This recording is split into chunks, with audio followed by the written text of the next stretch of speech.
कभी दुनिया से डरते थे तो छुप छुप याद करते थे।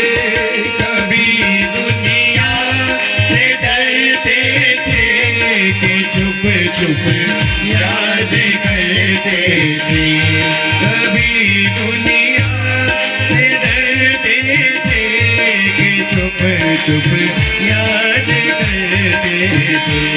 कभी दुनिया से डरते थे कि छुप छुप याद करते थे। लो अब पर्दा हटा बैठे, लो अब पर्दा हटा बैठे, जो होगा देखा जाए। लगन तुमसे लगा बैठे, जो होगा देखा जाएगा। राधे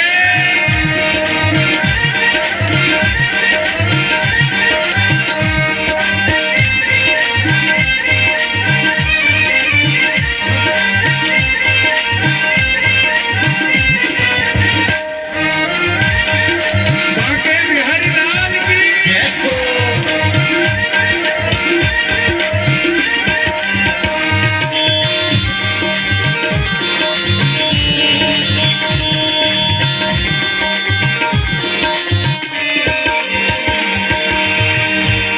कभी ये दुनिया हमें बदनाम ना कर दे।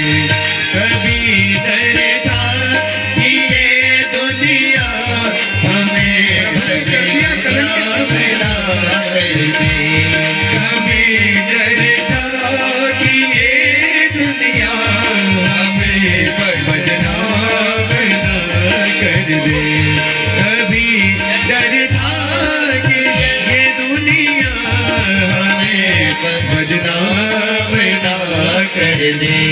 शर्म अब भी खा बैठे, शर्म सब बेच खा बैठे, जो राधे जाएगा। शर्म सब बेच खा बैठे, जो होगा देखा जाएगा। लगन तुमसे लगा बैठे, जो होगा देखा जाएगा।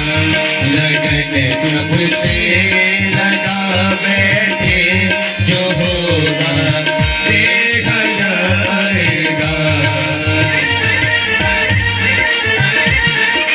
दोनों हाथ से ताली बजाते जरा रिझाओ प्रभु को।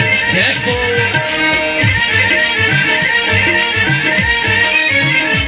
किस किस की लगन लगी भगवान से।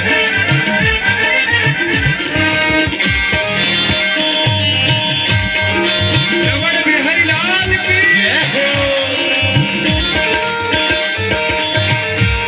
दीवाने बन गए तेरे, तो फिर दुनिया से क्या मतलब। दीवाने बन गए तेरे, तो फिर दुनिया से क्या मतलब। दीवाने बन गए तेरे, तो फिर दुनिया से क्या मतलब। दीवाने बन गए तेरे, तो फिर दुनिया से क्या मतलब। तेरी गलियों में राधे तेरी गलियों में आ बैठे, जो होगा देखा जाएगा। तेरी गलियों में आ बैठे, जो होगा देखा ताली जाएगा। जरा बजाओ जो लगन तुमसे लगा बैठे, जो होगा देखा जाएगा।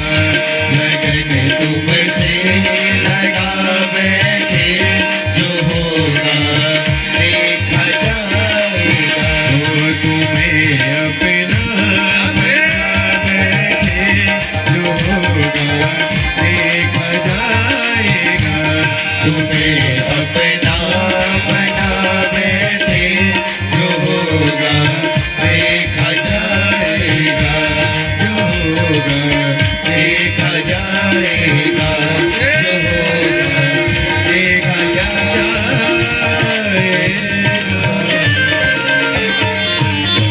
बोल बाल मुकुंद भगवान की जय हो। सो भगवान को ही सत्यराजित ने कलंकित कर दिया। मुझे एक प्रसंग याद आ रहा है कि एक बार भोले बाबा और माता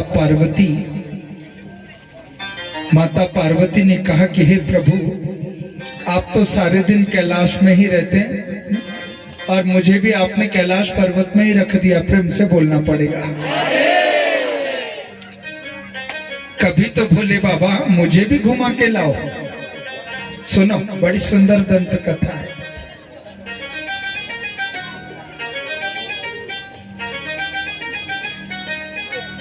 माता पार्वती ने ये बात रखी तो बाबा ने पूछा, भोले बाबा ने कि अरे मैया देवी, तुझे कहाँ घूमना है? तो कहा कि मैंने कलयुग की बड़ी महिमा सुनी है, जरा पृथ्वी युग में ही जरा घुमा लाओ मुझे, कलयुग में। तो मृत्यु लोक में घूमने की इच्छा रखी। बाबा ने कहा चल। अब देखो, कैलाश पर्वत से दोनों माता पार्वती और भगवान शिव शंकर नंदी को साथ में लेकर के भ्रमण के लिए पृथ्वी लोक में आ गई। प्रेम से बोलना पड़ेगा। और जब पृथ्वी लोक में आए तो दोनों नंदी पर बैठकर करके भ्रमण करने जा रहे थे। तो जैसे हमारा पलड़ा है और उसके बाद फिर हमारा चूड़ीकाड़ लग गया, फिर पाटा है, ऐसे भगवान निकल रहे थे। तो लोगों ने देखा कि नंदी पर भगवान शिव और माता पार्वती बैठे थे। अब भगवान ने तो भेष बदल रखा था, प्रेम से बोलना पड़ेगा।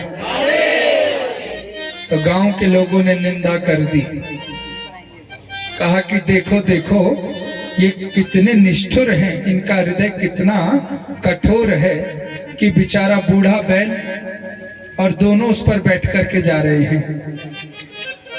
अब जैसे ही माता पार्वती और भगवान शिव ने ये बात सुनी तो सोचा कि हो सकता है कि बूढ़ा बैल है, हम दोनों बैठ करके जा रहे हैं। तो भगवान शिव ने कहा कि मैं उतर जाता हूं, तू बैठ करके जा। प्रेम से बोलना पड़ेगा। तो भगवान शिव शंकर उतर गए, माता पार्वती बैठ करके चलने लगी और आगे के गांव में गई तो उस गांव वालों ने भी बड़ी निंदा कर दी कि देखो देखो ये कितनी निष्ठुर औरत महिला है कि अपने आदमी को तो पैदल घुमा रही है और अपना बैल में बैठ करके जा रही है। अब जब माता पार्वती ने ये सुना तो माँ को भी बड़ा बुरा लगा। तो माँ ने कहा कि स्वामी अब तुम बैठ जाओ, मैं उतर जाती हूँ। प्रेम से बोलना पड़ेगा। अब भगवान शिव शंकर नंदी पर बैठे, माता पार्वती पैदल चलने लगी। आगे के गांव में गए तो फिर निंदा हो गई। देखो भाई ये कितना कठोर हृदय वाला इसका आदमी है, अपना तो नंदी पर बैठ करके जा रहा है और बेचारी अबला औरत को पैदल पैदल ले जा रहा है। तो भगवान शिव शंकर ने कहा कि देवी अब मैं भी उतर जाता हूं। प्रेम से बोलना पड़ेगा। अब भोले बाबा भी उतर गई। अब दोनों पैदल चलने लगे और पीछे पीछे नंदी चलने लगा। अब आगे के गांव में गए तो उन गांव वालों ने कहा कि कितने मूर्ख ये दोनों पति पत्नी हैं, हट्टा कट्टा बैल चल रहा है और पैदल ही जा रहे हैं। वहां भी निंदा हो गई। तो माता पार्वती ने कहा कि प्रभु ये पृथ्वी लोक तो ठीक नहीं है। प्रेम से बोलना पड़ेगा। ऐसे ही भगवान कृष्ण पर भी सत्यराजित ने जब कलंक लगाया, क्योंकि देखो यहाँ भी भगवान की कथा हो रही है। प्रेम से बोलना पड़ेगा। और देखो मैं तो ये अपने जीवन की 43वीं कथा कर रहा हूँ, 40 में 3 है? तो मैंने देखा है कि मंदिरों में भागवत कथा के पंडालों में सेवक कम आते हैं और रायचंद यहाँ ज्यादा आते हैं। प्रेम से बोलना पड़ेगा। हाँ महाराज ये कमी हो गई, जरा इसको पूरा करो। खुद कुछ नहीं करेगा है? ऐसा हमारा स्वभाव नहीं होना चाहिए। ये भी शिक्षा भागवत से लेकर के जाओ। और जब नाना प्रकार की चर्चा हुई तो सारी द्वारिका में खबर फैल गई कि कृष्ण चोर है, कृष्ण चोर है। अब भगवान के सखाओं ने कहा, कन्हैया वह तो बात पुरानी थी कि तू मक्खन चुराता था, बात तो अब और बड़ी हो गई कि सत्यजित कह रहा है कि सूर्य के तप से प्राप्त मणि को भी तूने चुरा लिया है। भगवान को बड़ा क्रोध आया। प्रभु ने कहा कि मैंने तो समयंतक मणि का दर्शन भी नहीं किया। अपने ही बिरथा लगे कलंक को भगवान हटाने के लिए स्वयं वन में गए और वन में जाकर के देखा तो एक जगह प्रसेनजित मरा पड़ा है और एक जगह देखा तो प्रसेनजित का अश्व घोड़ा भी मरा पड़ा है। भगवान ने भूमि में चरण चिन्ह देखे तो वहां पर चिन्ह देखे तो सिंह के थे। सिंह के चिन्हों को देखते देखते भगवान आगे और सघन वन की ओर गए तो वहां से चरण चिन्ह और बदल गए। तो वहां देखा सिंह भी मरा पड़ा है और उधर देखा तो भालू के चिन्ह थे। तो भालू के चिन्हों का अनुसरण करते करते भगवान जब चले तो भगवान स्वयं जामवंत जी महाराज की गुफा में ही पहुंच गए। भगवान जैसे गुफा में प्रविष्ट हुए, सुखदेव जी महाराज कह रहे, राजन परीक्षित, प्रभु ने एक झलक में जामवंत जी महाराज की कन्या पुत्री जामवती को देखा। और जैसे जामवती को देखा तो जामवती के हाथ में एक मणि को भी देखा। प्रेम से बोलना पड़ेगा। तो प्रभु जान गए कि यही समयंतक मणि है।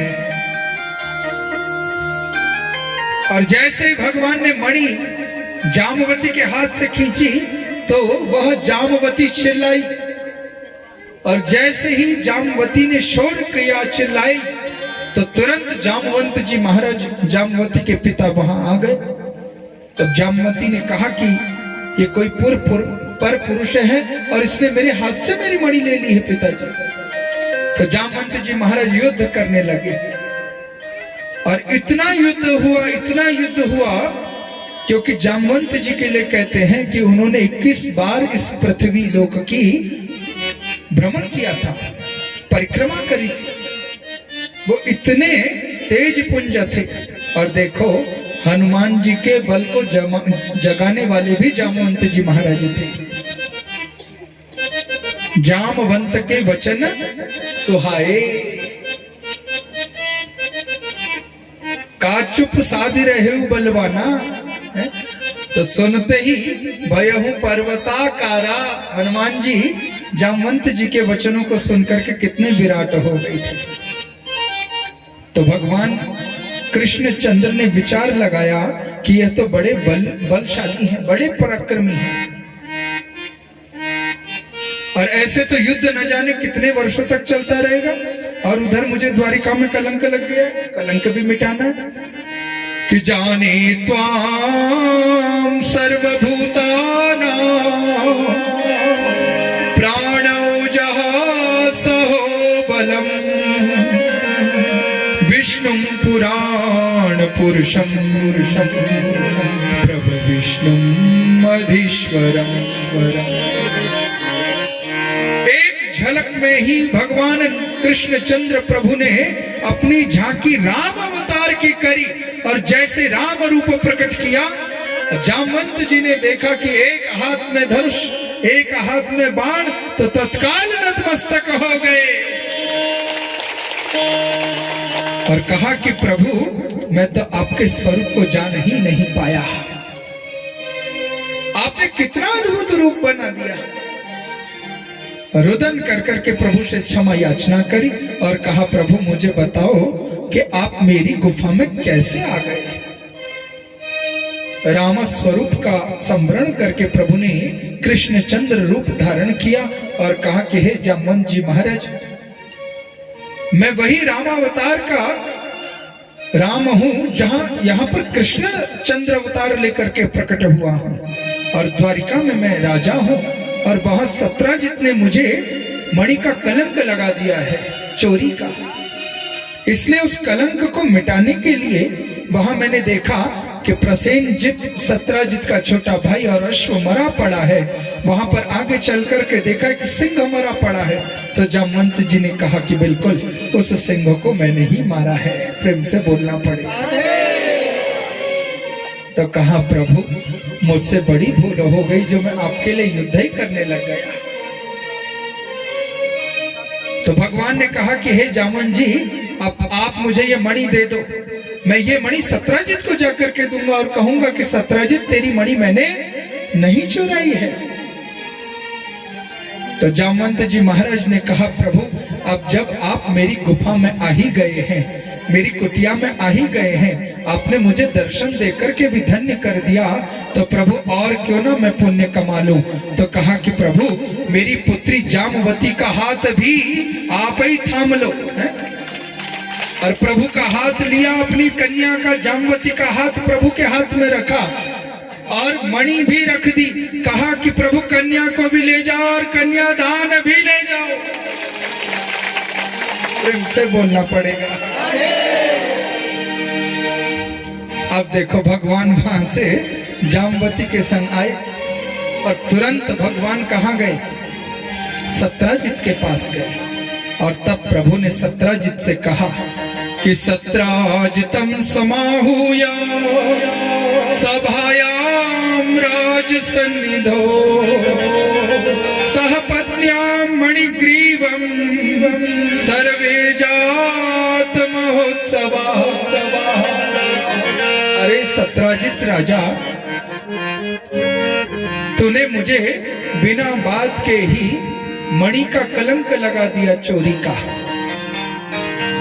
और तब तक राजा सत्राजित को गुप्तचरों की मंत्रणा से भी मालूम हो गया था कि वह मणि कृष्ण ने नहीं अपितु मेरा ही छोटा भाई प्रसेनजित ले गया। सिंह ने वन में हत्या कर दी तो मारा गया। लेकिन जैसे ही प्रभु ने मणि लौटाई, सत्राजित सिंहासन से नीचे उतरा और प्रभु के चरणों में गिर गया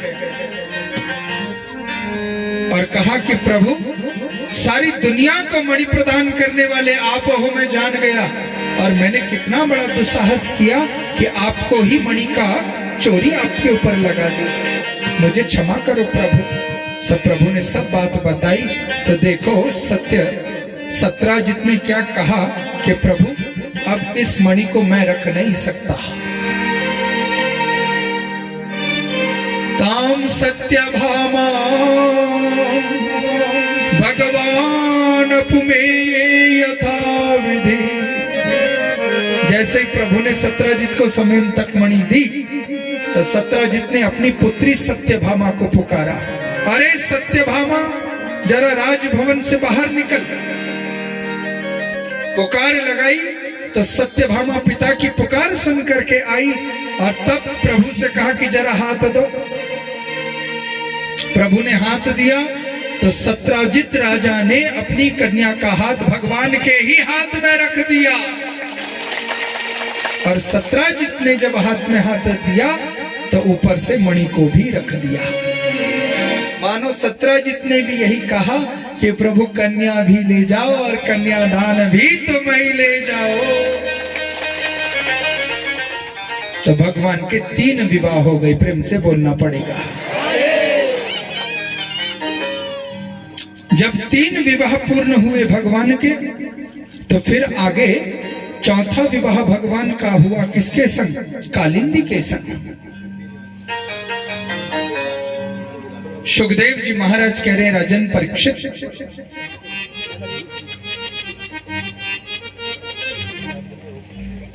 आप जानते हैं दिल्ली का पुराना नाम क्या है? जानते हैं आप लोग? कोई बताओ जरा मुझे। है? इंद्रप्रस्थ है। भागवत में इंद्रप्रस्थ की चर्चा है। प्रेम से बोलना पड़ेगा। और उस इंद्रप्रस्थ के राजा थे पांडव। एक बार भगवान द्वारिका से इंद्रप्रस्थ की ओर गए। कहा? गुजरात से भगवान आए दिल्ली, और दिल्ली में आकर, इंद्रप्रस्थ में आकर भगवान ने पांडवों से मुलाकात करी। पांचों पांडवों में से जो अर्जुन थे वो भगवान के सखा भी माने जाते हैं। तो भगवान ने अर्जुन से कहा कि अर्जुन, तू और मैं संध्या के समय यमुना के पुलिन तट पर विचरण करने चलते हैं।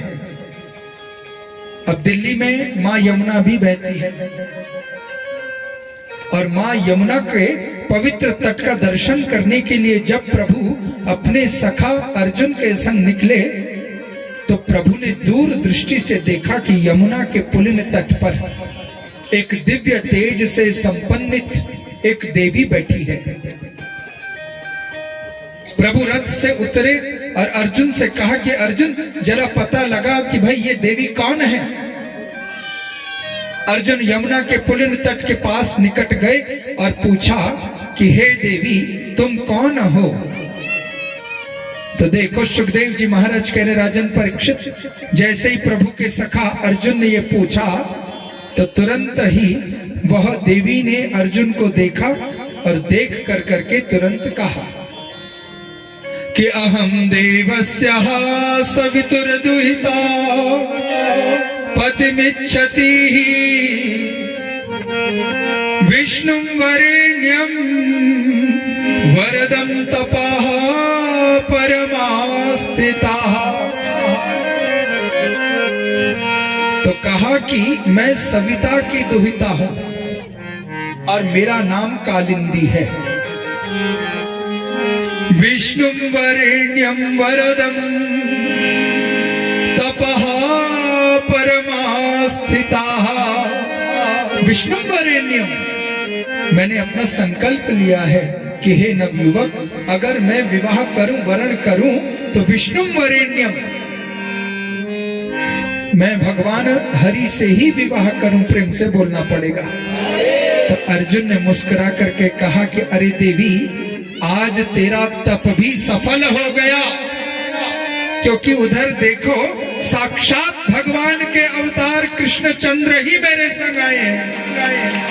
और दूर से प्रभु को बुलाया और भगवान आए और कहा कि बस प्रभु, और कालिंदी ने प्रभु को देखते ही प्रभु के चरणों में अपना सर्वस्व ही अर्पण कर दिया। कालिंदी की भक्ति से रीझ के प्रभु ने कालिंदी के संग भी विवाह किया। 4 विवाह भगवान के हुए, 5वां विवाह भगवान ने मित्र वृंदा के संग किया। सुखदेव जी महाराज कह रहे हैं, राजन परीक्षित, अवंती उज्जैन देश के राजा थे विंद और अरविंद। इनकी बहन का नाम था मित्र वृंदा, और यह अपनी बहन मित्र वृंदा का विवाह दुर्योधन के संग कराना चाहते थे। तो मित्र वृंदा ने भगवान से प्रार्थना करी, प्रभु ने विंद और अरविंद का भी उद्धार किया, और तब प्रभु ने फिर विवाह 5वां मित्र वृंदा के साथ किया। 6ठा विवाह भगवान ने सत्या देवी के संग किया। कौशल नरेश नग्नजित की पुत्री का नाम था सत्या देवी। प्रेम से बोलना पड़ेगा। राजा नग्नजित ने एक संकल्प लिया, जो एक रस्सी में 7 बैलों को नाथ देगा, वही मेरी कन्या से विवाह करेगा। अब तो महाराज बड़े बड़े राजा आए, शूरवीर आए, बड़े बड़े सुभट बलवीर आए, और भयंकर मदमस्त 7 बैलों को कोई नाथ ही नहीं पाया। खबर भगवान तक पहुंची, और जैसे प्रभु को मालूम हुआ तो उधर बलदाऊ भैया भी उद्धृत हो रहे थे। प्रेम से बोलना पड़ेगा। लेकिन कन्हैया ने कहा, बलदाऊ भैया पहले मैं, और मैं नहीं तो फिर तुम हैं? और ब्रजवासियों के संग प्रभु गए, तब प्रभु ने रस्सी ली, और नग्नजित राजा ने जो संकल्प लिया था, प्रभु ने 7 बैलों को एक ही नाथ में नाथ भी दिया, और एक नाथ ही नाथ करके प्रभु ने दिखाया, सो भगवान की जय जयकार होने लगी। तब प्रभु का छठा विवाह भी हो गया सत्या देवी के साथ। सातवां विवाह भगवान का श्रुत कीर्ति के साथ हुआ। श्रुत कीर्ति की पुत्री भद्रा के साथ हुआ। राधे राधे। और फिर आठवां विवाह भगवान ने लक्ष्मणा के साथ किया। उसमें भी शर्त रखी, चक्रव्यूह में घूमती हुई मद्र देश के राजा थे, उनकी पुत्री का नाम था लक्ष्मणा देवी। मद्र देश के राजा ने यह संकल्प लिया था कि जब घूमती हुई मछली की नयन पर जो बाण मार देगा वो मेरी कन्या लक्ष्मणा के संग वर्ण करने का योग्य होगा, अधिकारी होगा। तो सभा में कितने ही सारे लोग थे, कोई कर ही नहीं पाया। तो भगवान ने जब मछली को देखा और प्रभु ने बाण छोड़ा, तो बाण मछली की आंख पर ही जाकर के लगा। और तब मद्र देश की कन्या लक्ष्मणा का विवाह भी भगवान के साथ हो गया। तो इस प्रकार भगवान के कितने विवाह हुए? 8 विवाह हो गए। राजन परीक्षित ने कहा कि प्रभु, मैंने तो सुना है भगवान के 16,108 विवाह हैं। 8 विवाह का वर्णन तो प्रभु आपने सुना दिया, लेकिन ये 16,100 विवाह भगवान के कैसे हुए, यह मैं जानना चाहता हूं। शुकदेव जी महाराज कह रहे, राजन परीक्षित, यह तो कथा बड़ी दिव्य है। कहा कि एक भौमासुर नाम का दैत्य हुआ, और उस भौमासुर नाम के दैत्य ने क्या किया? 16,100 ब्रज स्त्रियों को बंदी बना दिया। अपने कारागृह में जब बंद किया, तो भगवान को द्वारिका के दूतों ने बताया कि प्रभु, एक भौमासुर नाम का दैत्य है और उसने 16,100 ब्रज स्त्रियों का हरण कर करके अपने कारागृह में बंद कर दिया है। भगवान ने जब ये बात सुनी, तो भगवान द्वारिका की गद्दी पर नहीं बैठे, प्रेम से बोलना पड़ेगा। भगवान ने कहा कि जो स्त्रियों को दुख देता है वह मेरी दृष्टि में आतताई है, और मैं आतताई को दंड भी देता हूं। और तुरंत भगवान ने एक सुभट सेना बनाई, और सेना बना कर करके कहां चले गए? तुरंत भौमासुर एक दिव्य किले में अवस्थित था। भगवान ने चढ़ाई करी किले में, तो द्वार पर ही मुर नाम का दैत्य पहरा दे रहा था। प्रेम से बोलना पड़ेगा। जैसे भगवान को आया, देखा तो वज्राघात करने लगा। भगवान तो देखो कितने दिव्य ग्वाला हैं। प्रभु ने एक मुष्टिका का प्रहार किया, मुर नाम के दैत्य का उद्धार किया, और भगवान का नाम पड़ गया मुरारी। बोल मुरारी भगवान की। आगे भगवान ने किले के द्वार को तोड़ा, अंदर प्रविष्ट हुए। भौमासुर ने देखा तो भगवान को आया देख तिल मिला उठा। अनेक सेनाओं के संग लड़ता लड़ता भगवान से युद्ध करने लगा। सो बलदाऊ भैया ने अपना हल ही चला दिया।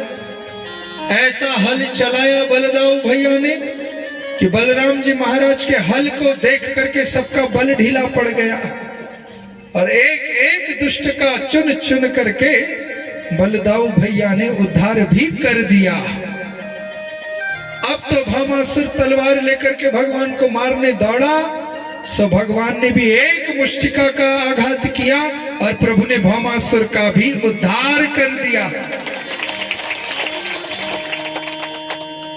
भौमासुर ने उधर उद्धार तो किया। भगवान के बाल सखाओं ने जैसे कारागृह को खोला, तो कारागृह को खोलते ही माताओं 16,100 ब्रज स्त्रियां केशों को खुली हुई रुदनित अवस्था में भगवान के सामने हाथ जोड़ करके खड़ी हो गई। और क्या दिव्य भगवान की स्तुति करी कि हे प्रभु कि नमस्ते देव देवेशा शंख चक्र गदाधरा भक्तेच्छोपात रूपाय परमात्मना नमोस्तुते। हे प्रभु हम तेरी स्तुति करें भी तो कैसे करें कि हे प्रभु शंख चक्र गदा पद्म को लिए प्रभु आपके स्वरूप का दिव्य दर्शन हमने कर लिया, लेकिन प्रभु अब हम इस संसार में कहां जाएं?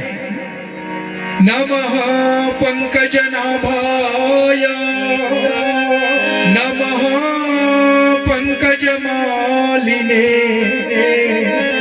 नमः पंकज नेत्राय नमस्ते पंकजांग्रही। हे कमल नयन भगवान कही विधि करो स्तुति प्रभु तोरी। इस भामासुर ने न जाने कितने कल्प तक हमें यहाँ बंदी बना लिया। प्रभु आपने भामासुर को तो मार दिया, अच्छा किया, उसका उद्धार हो गया, लेकिन प्रभु उसकी जगह अगर आप हमें मार देते तो ज्यादा उत्तम होता। क्यों? क्योंकि प्रभु वो तो मर गया, आपने उसको मारा, वो तो आपके धाम चला गया, हम कहां जाएंगे? ना कोई हमें हमारा पिता स्वीकारेगा, ना कोई हमें पति हमारा स्वीकारेगा, ना कोई घर का व्यक्ति हमें स्वीकारेगा, कोई स्वीकारेगा ही नहीं। अब प्रभु अब हम कहां जाएं? और देखो भगवान कभी किसी के आंसू नहीं देख सकते, प्रेम से बोलना पड़ेगा।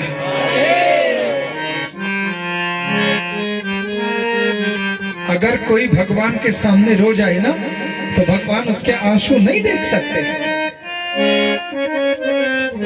और यहाँ तो 16,100 ब्रज स्त्रियां रुदन कर रही हैं, तो भगवान इन ब्रज स्त्रियों का स्वर रुदन देख ही नहीं पाए।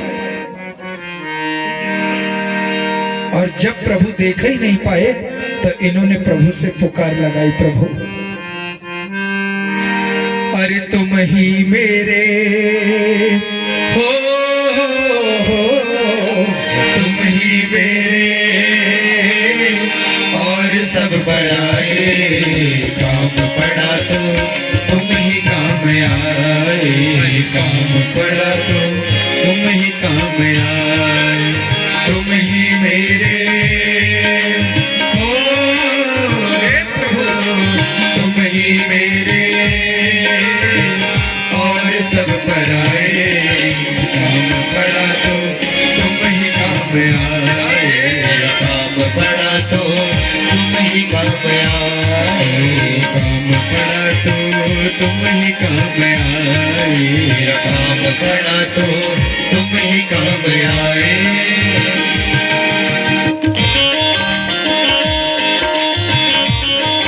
लगाओ पुकार भगवान, हे प्रभु, हे मेरे नाम।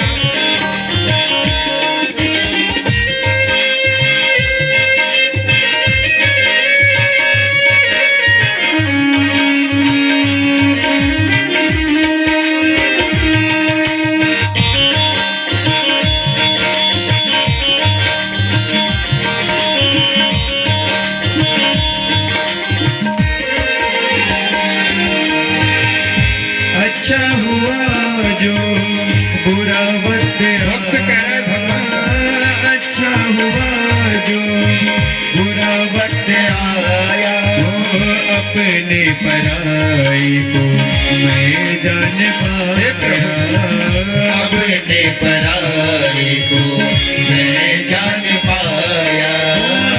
अच्छा हुआ जो बुरा वक्त आया, अच्छा हुआ जो बुरा वक्त आया, अपने पराई को मैं जान पाया, अपने पराई को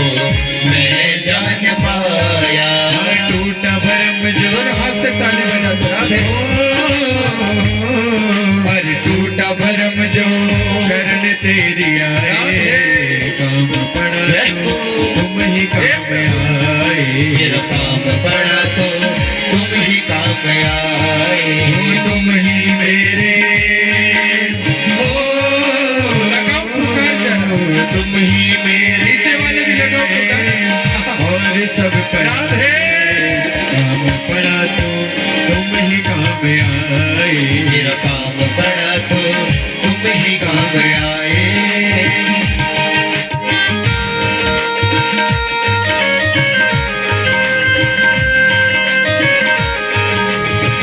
भक्त वत्सल भगवान की जय हो।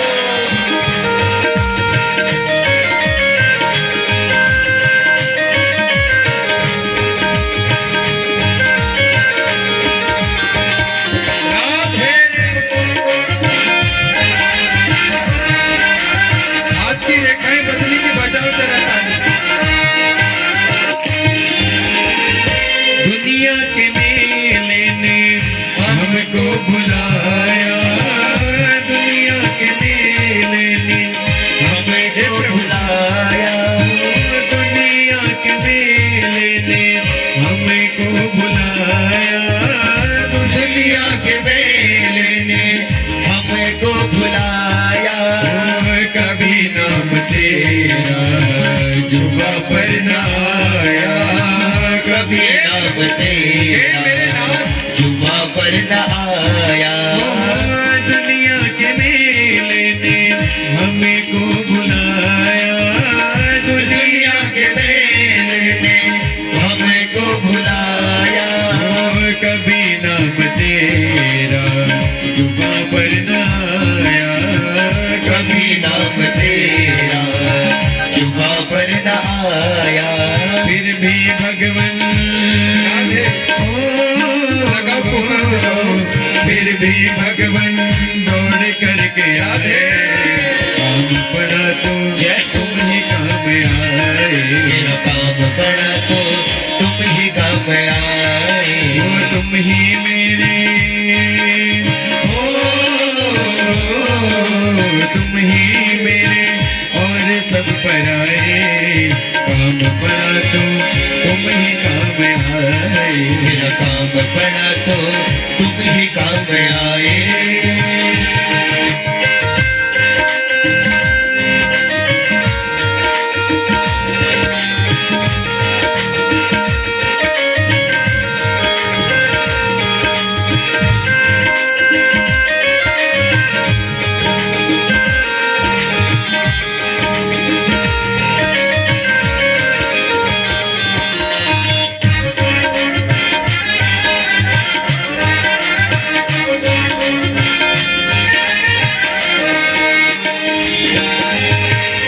संकट में मैंने तुमको पुकारा, संकट में ऐसे पुकारो को पुकारो तुमको दोनों हाथ से। पुकारा, संकट में ताली मैंने तुमको कहो प्रभु से, हे पुकारा, नारायण। संकट में मैंने तुमको पुकारा। आ भी गई प्रभु किया ना किनारा, आ भी गए प्रभु किया ना किनारा। संकट में मैंने तुमको पुकारा, संकट में मैंने तुमको पुकारा। आ भी गए प्रभु किया ना किनारा, आ भी गए प्रभु किया ना किनारा। अब विनती यही है, अब विनती यही है, डर न छूट जाए, काम पड़ा तो तेरा है, मेरा काम पड़ा तो तुम ही काम आए, काम पड़ा तो तुम ही काम आए, मेरा काम पड़ा तो तुम ही काम आए। तुम ही मेरे तुम ही मेरे और सब पर आए, काम पड़ा तो तुम ही काम आए, मेरा काम पड़ा तो तुम ही काम आए, काम पड़ा तो तुम ही काम आए, मेरा काम पड़ा तो तुम ही काम आए।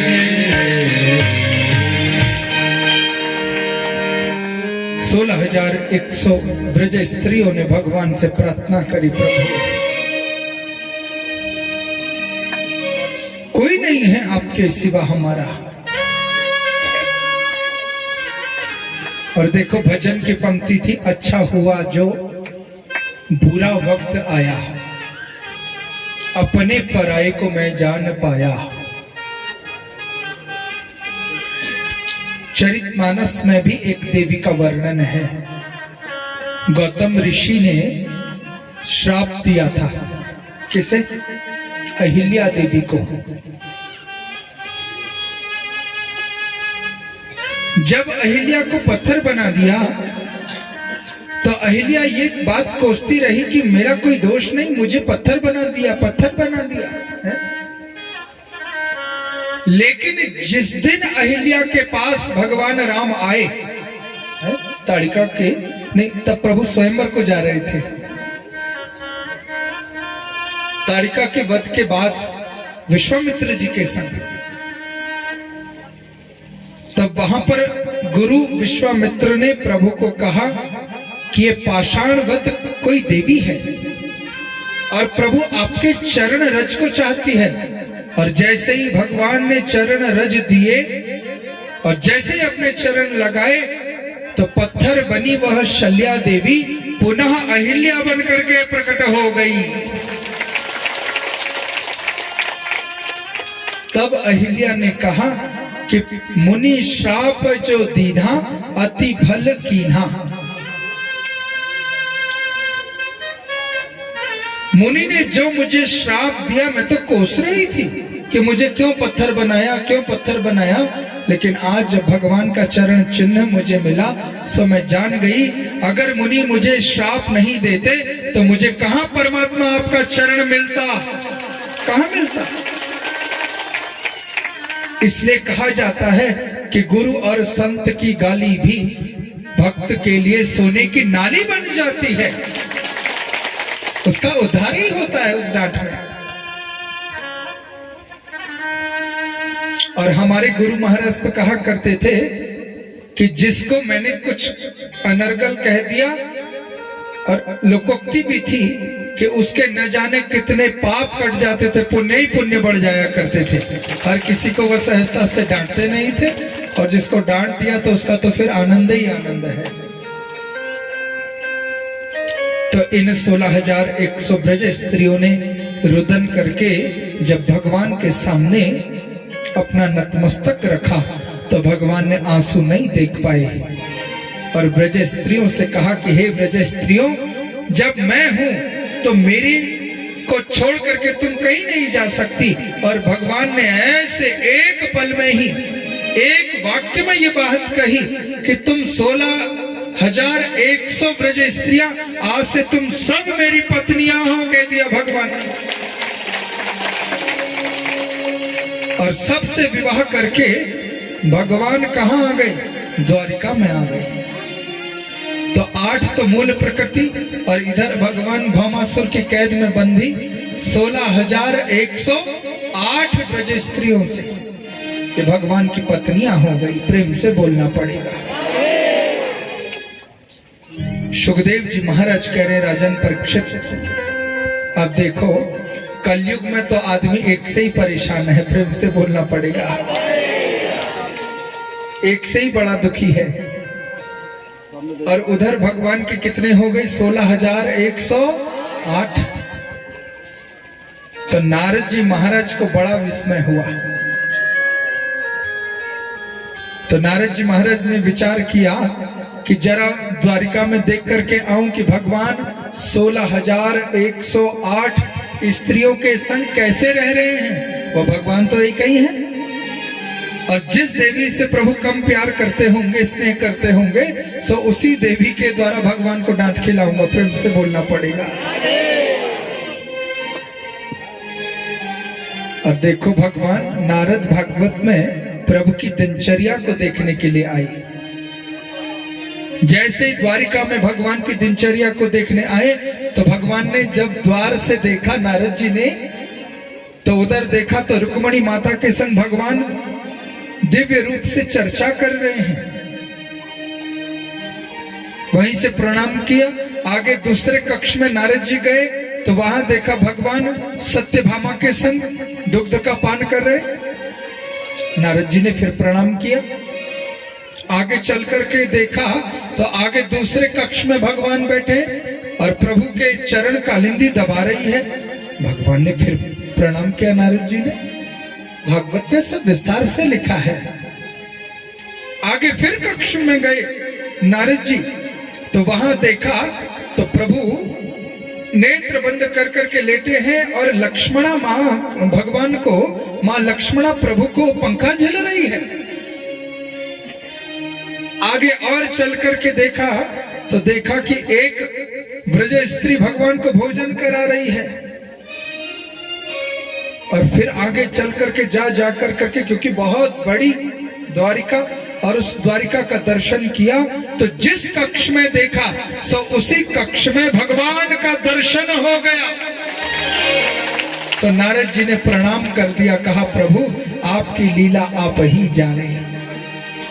इसलिए देखो कई लोग कहते हैं, प्रेम से बोलना पड़ेगा, देखो भगवान भगवान है और इंसान इंसान है। भगवान सर्वतंत्र स्वतंत्र है, लेकिन इंसान कर्मों से बंधा है। भगवान निज इच्छा से आते, अपनी इच्छा से आते, अपना जैसा काम करते मन इच्छा वाला और करके चले जाते। लेकिन इंसान भगवान की इच्छा से आता है, कर्म बंधन में बंधता है और कर्म बंधन में बंधता ही प्रभु की इच्छा से जाता है। प्रेम से बोलना पड़ेगा। तो कई बार दम लगाने वालों से मैंने कहा, भाई तुम दम क्यों लगाते हो? तो कहा नहीं महाराज ये तो भगवान भोलेनाथ का प्रसाद है। प्रेम से बोलना पड़ेगा। तो उपहास में मैंने उनसे कहा, अच्छा हमारे भोले बाबा दम लगाते हैं, तुम ऐसा भोले बाबा को है बदनाम कर रहे हो? अगर भगवान भोलेनाथ को तुम बदनाम कर रहे हो कि वो दम लगाते हैं, तो प्रसाद मानते हो तो प्रसाद के रूप में जरा जहर भी पी करके दिखाओ कभी। जहर भी तो भोले बाबा ने पिया था। तो देखो भगवान की लीला केवल श्रवण करने के लिए है। और नारद जी महाराज जान गए कि प्रभु आपकी लीला की परीक्षा में लेना चाह रहा था, और आपने तो मुझे ऐसी दिव्य लीला करा के दिखाई कि प्रत्येक कक्ष में आपका ही मुझे दर्शन होने लग गया। तो स्वयं यह बात भूल गए कि भगवान आप एक कृष्णचंद्र ठाकुर हैं कि अनेक कृष्णचंद्र हैं। सो नारद ने कहा, प्रभु आपकी लीला को कोई जीव जान नहीं सकता। अनेक भक्तों का प्रभु ने उद्धार किया है। फल बेचने आई वह मालिन की कथा तो इतनी दिव्य है। कोई ब्रजवासिन मुझे श्रवण करा रहे थे। मैं जब वृंदावन गया तो वह स्थान भी उन्होंने मुझे दिखाया था, क्योंकि भगवान बांके बिहारी इतनी दिव्य कौतुकमय रमणीय लीला करते हैं कि उनकी लीला को कोई जीव जान ही नहीं सकता।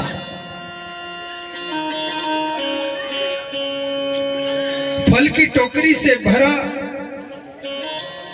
फल की टोकरी को भर करके लाई वह सद्भक्तिन मालिन जब प्रभु के द्वार पर आई ना माताओं। देखो भगवान की लीला की मैं चर्चा कर रहा हूं। तो बुहार लगाने लगी, और जैसे ही बुहार लगाने लगी आवाज लगाई उसने, मालिन ने, कि फल ले लो फल ले लो। तो छोटे से बाल कृष्ण भगवान दौड़ करके आए, और जैसे ही भगवान ने उस मालिन देवी को देखा तो भगवान मुस्कुराने लगे। और जैसे प्रभु मुस्कुरा रहे थे तो वो मालिन अपनी सुध-बुध ही खो गई। प्रेम से बोलना पड़ेगा।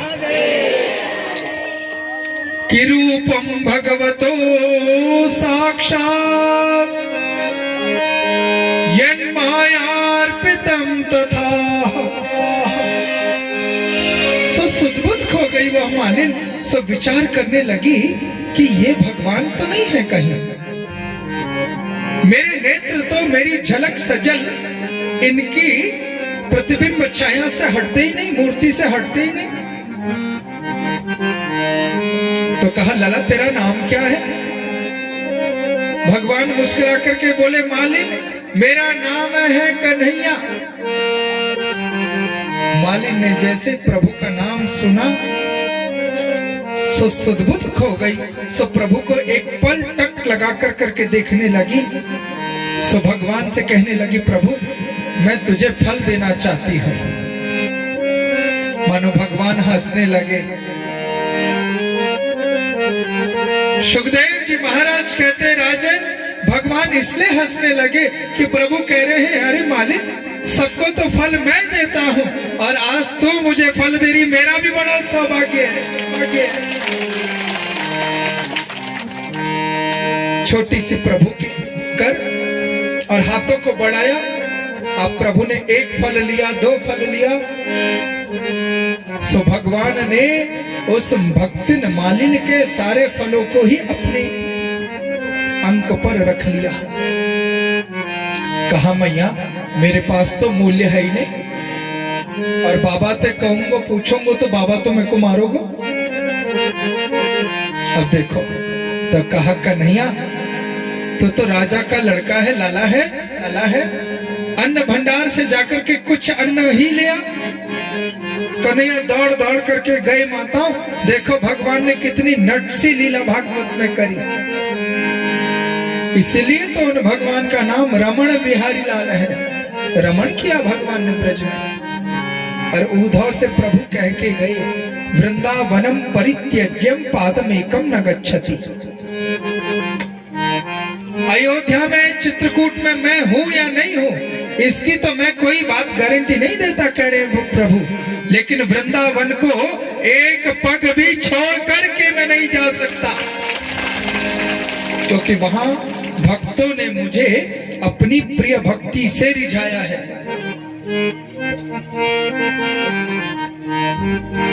पद तो मुझे प्रेमानंद जी महाराज का भी याद आ रहा है। तो श्रावण में हमने जब भागवत करी ना, तो सब भजन का नियम है तो बाबा जी थे लको तुम लगावा गवा।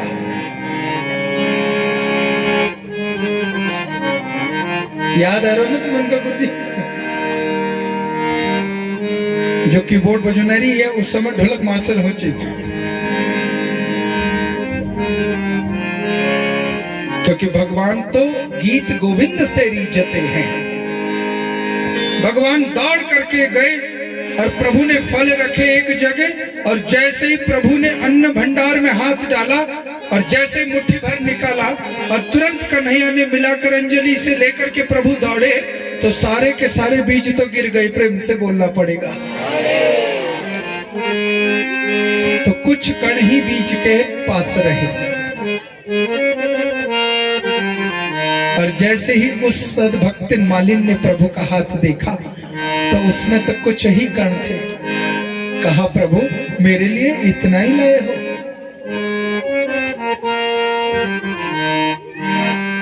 और जैसे ही मालिन ने कहा, सो भगवान ने उसकी डलिया में वो कण डाल दिए और कहा, मालिन तो इन कणों को ही ले जा, तेरा कल्याण हो जाएगा। और मुस्कुराने लगे। भगवान नट से लीला करते हैं, बालक हैं, हंसने लगे। और जैसे ही टोकरी उठाई मालिन ने और सर में रखी, तो मालिन को इतना भार लगा कि मानो असंख्य फलों का भी इतना भार नहीं होता।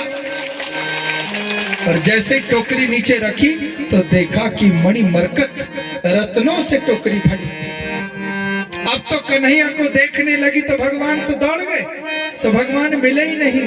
सो सद्भक्तिन मालिन रोते रोते कहने लगी, प्रभु आज तूने अपना दर्शन और बाल कृष्ण दर्शन देकर के मेरे जीवन का तो उद्धार किया ही किया, और संपूर्ण मेरे जीवन का भी उद्धार कर दिया है। प्रभु तूने दर्शन देकर के तूने मेरे संपूर्ण जीवन को ही तृप्त कर दिया। कि मूकम करोति वाचालम पंगुम लंघयते गिरिम यत्कृपातमहं वंदे परमानंद माधवम। जिस पर प्रभु कृपा कर दे, यत् कृपाम तहम अहम वंदे, जिस पर भगवान कृपा कर दे, मूकम करोति वाचालम, वो गूंगा भी बोलने लग जाता है। जिसके पास पैर नहीं है और अगर भगवान कृपा कर दे तो उस पंगुम व्यक्ति को भगवान जब कृपा कर दे तो वो बड़े बड़े पर्वतों को भी पार कर जाता है। कब? यत् कृपांतमहं वंदे परमानंद माधव, जिस पर माधव कृपा करते। सुखदेव जी महाराज कह रहे राजन परीक्षित, ऐसे ही एक दिव्य भक्त की मैं तुम्हें और कथा सुनाता हूं।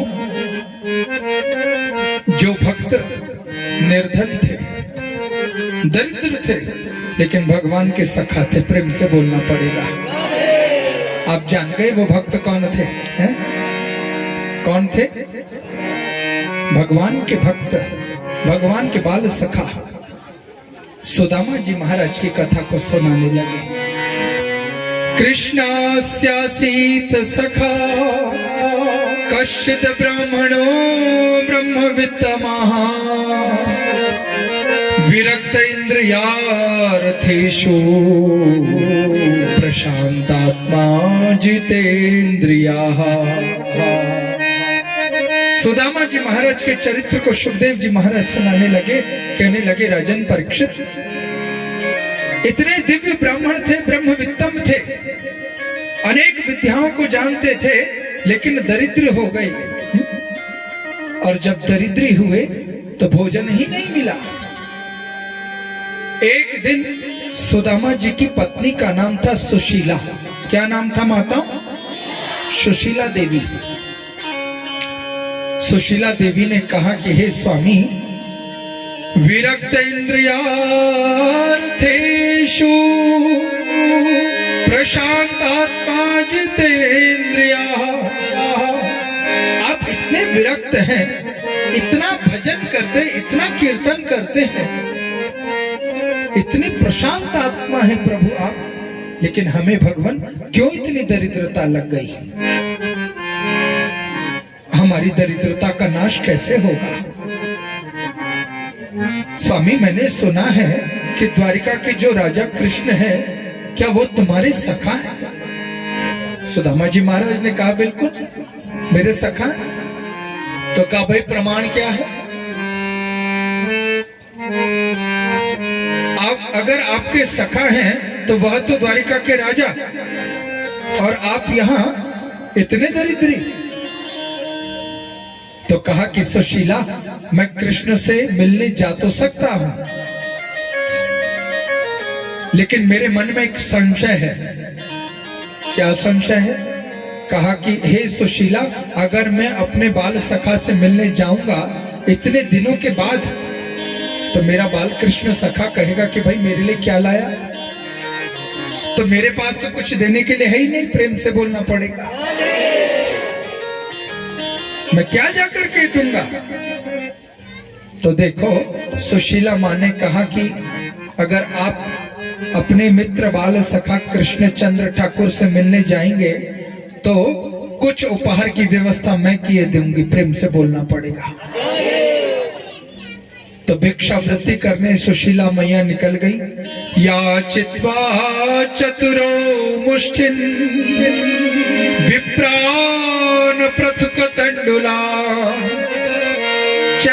चैलखंडेन तान बद्ध्वा व्रतेर प्रादादुपायनम। सुखदेव जी महाराज कह रहे राजन परीक्षित, बाल सखा से मिलने के लिए उद्धृत सुदामा जी की महाराज और सुशीला माता ने क्या किया कि भिक्षावृत्ति करने चली गई। और देखो, जब भिक्षावृत्ति करने गई तो उधर देखा कि 4 घरों में गई तो एक एक मुट्ठी, और उसमें भी कनकी। चैल खंडेना, चैल खंडेन का अर्थ है माताओं चावल के खंड। प्रेम से बोलना पड़ेगा। चावल का भी अवशिष्ट भाग, परिष्कृत भाग तो पूर्ण हुआ, अवशिष्ट भाग बचा हुआ कनकी जिसे कहते हैं, तो 4 मुट्ठी झोली में डाल दी। याचित्वा, याचना कर करके वह देवी घूम घूम करके आई तो पोटली बनाई और सुदामा जी के कंधे में लटकाई। सुदामा जी महाराज ने जैसे ही उस पोटली को देखा तो दिव्य व्यवस्था हो गई, और जैसे व्यवस्था हुई दिव्य, सुदामा जी महाराज ने लाठी और दिव्य रूप से सुदामा जी चलने लगे। चले श्याम सुंदर से मिलने सुदामा, चले श्याम सुंदर से मिलने सुदामा, चले श्याम सुंदर से मिलने सुदामा, चले श्याम सुंदर से मिलने सुदामा। जाते जाते मग में हरे कृष्ण रामा, जाते जाते मग में हरे कृष्ण रामा। ताली तो बजा दो जरा, ये ऊपर वाले महाराज ताली नहीं बजाते। जाते जाते मग में हरे कृष्ण रामा, जाते जाते मग में हरे कृष्ण रामा। चले श्याम सुंदर से मिलने सुदामा, चले श्याम सुंदर से मिलने सुदामा, चले श्याम सुंदर से मिलने सुदामा, चले श्याम सुंदर से मिलने सुदामा। मिलने सुदामा, मिलने सुदामा, मिलने सुदामा, मिलने सुदामा, मिलने सुदामा, मिलने सुदामा, मिलने सुदामा, मिलने सुदामा। हो चले श्याम सुंदर से मिलने सुदामा।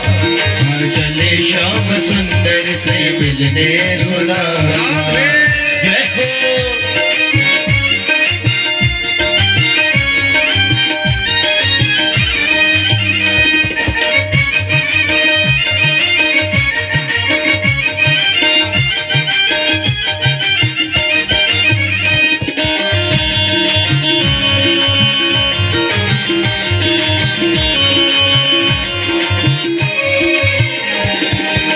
जरा ताली बजाओ।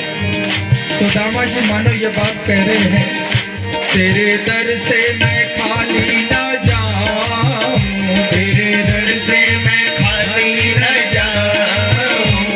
ऐसे आनंद नहीं आ रहा, ताली बजाओ जरा आनंद से। ये आप लोग भी कामना करते हो ना प्रभु, तेरे दर से मैं खाली ना जाऊं, तेरे दर से मैं खाली न जाऊं। बात आकर यहाँ पर अड़ी है, बात आकर यहाँ पर अड़ी है, बात आकर यहाँ पर अड़ी है, बात आकर यहाँ पर अड़ी है। तेरे दर से मैं खाली न जाऊं, तेरे दर से मैं खाली न जाऊं। बात आकर यहाँ पर अड़ी है, बात आकर यहाँ पर अड़ी है। तुझे अपना समझ कर मैं आया, तुझे अपना समझ कर मैं आया, तुझे अपना समझ कर मैं आया, तुझे अपना समझ कर मैं आया।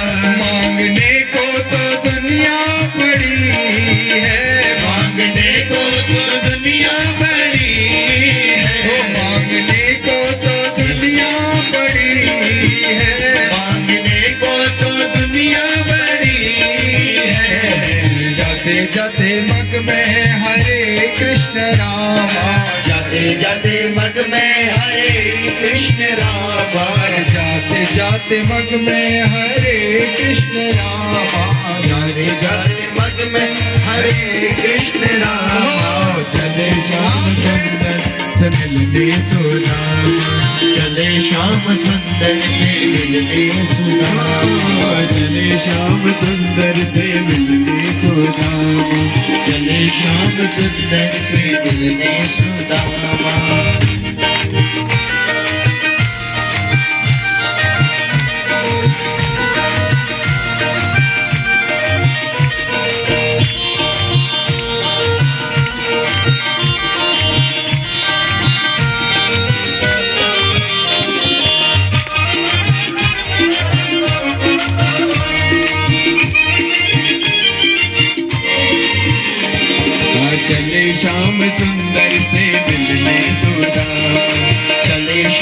सुंदर से मिलने सुदामा, चले श्याम सुंदर से मिलने सुदामा, चले श्याम सुंदर से मिलने सुदामा, चले श्याम सुंदर